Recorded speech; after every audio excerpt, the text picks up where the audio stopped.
राजस्थान के रण में पीएम मोदी की एंट्री हो चुकी है। अगले साल होने वाले राजस्थान विधानसभा चुनाव को लेकर प्रधानमंत्री नरेंद्र मोदी ने जीत का मंत्र दिया है। कोर इश्यूज को भी बताया है। बिना नाम लिए परिवारवाद और करप्शन पर हमलावर रहे हैं। अपने संबोधन में उन्होंने न तो राहुल गांधी का नाम लिया और न ही राजस्थान के मुख्यमंत्री अशोक गहलोत का। कांग्रेस के पास अपनी किला बचाने की चुनौती है तो बीजेपी इसे हर हाल में जीतना चाहेगी। मैं हूं समृद्ध चतुर्वेदी और आप देख रहे हैं एनबीटी ऑनलाइन।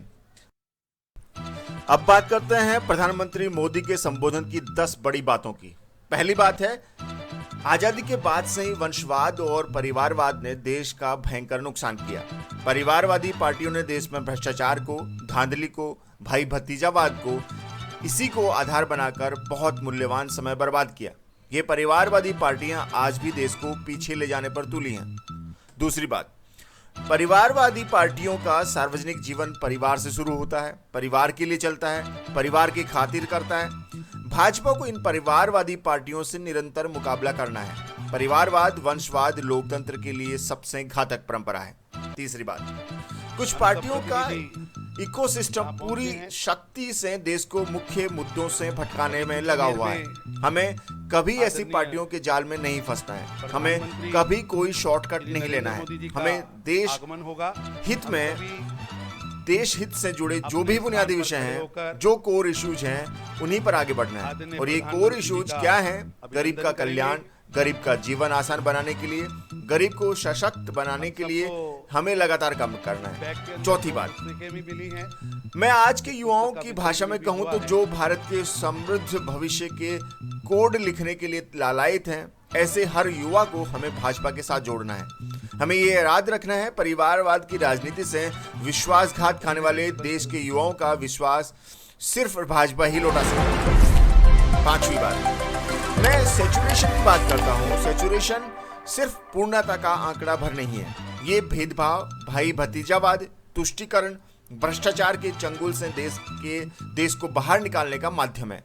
सरकार पर, सरकार की व्यवस्थाओं पर, सरकार के डिलीवरी मैकेनिज्म पर किसी समय देश का जो भरोसा उठ गया था, उस पर मैं बात करता हूं। छठी बात है, 2014 के बाद जनता जनार्दन के आशीर्वाद से भाजपा सरकार उसे वापस लेकर आई है। आज गरीब से गरीब भी अपने आसपास लोगों को योजनाओं का लाभ मिलते देख रहा है। वो आज बहुत विश्वास से कहता है कि एक न एक दिन मुझे भी इस योजना का लाभ अवश्य मिलेगा। जिस एक और विषय पर हमें निरंतर काम करते रहना है, वो है देश में विकासवाद की राजनीति की चौतरफा, चारों दिशाओं में स्थापना होनी चाहिए। सातवीं बात, कोई भी दल उसको भी विकासवाद की राजनीति पर आने के लिए मजबूर करना है। मोदी ने कहा कि ये राजनीतिक दल अपने स्वार्थ के लिए समाज में छोटी मोटी कमजोरियों से खेलते रहते हैं। कभी जाति, कभी क्षेत्रवाद के नाम पर भड़काते हैं। भाजपा के लिए अनिवार्य है कि लोगों को इस तरह के दलों से सतर्क करना होगा। आठवीं बात, हमारे देश में एक लंबा कालखंड ऐसा रहा जब लोगों की सोच ऐसी हो गई थी जब बस किसी तरह समय निकल जाए। न सरकार को उनको अपेक्षा थी, न ही सरकार उनके प्रति अपनी कोई जवाबदेही समझती थी। 2014 के बाद भाजपा देश को इस सोच से बाहर निकाल कर लाई। नौवीं बात, हमें आराम नहीं करना है। साथियों, आज भी हम अधीर हैं, आज भी बेचैन हैं, क्योंकि हमारा मूल लक्ष्य भारत को उस ऊंचाई पर पहुंचाना है जिसका सपना देश की आजादी पर मर मिटने वालों ने देखा था।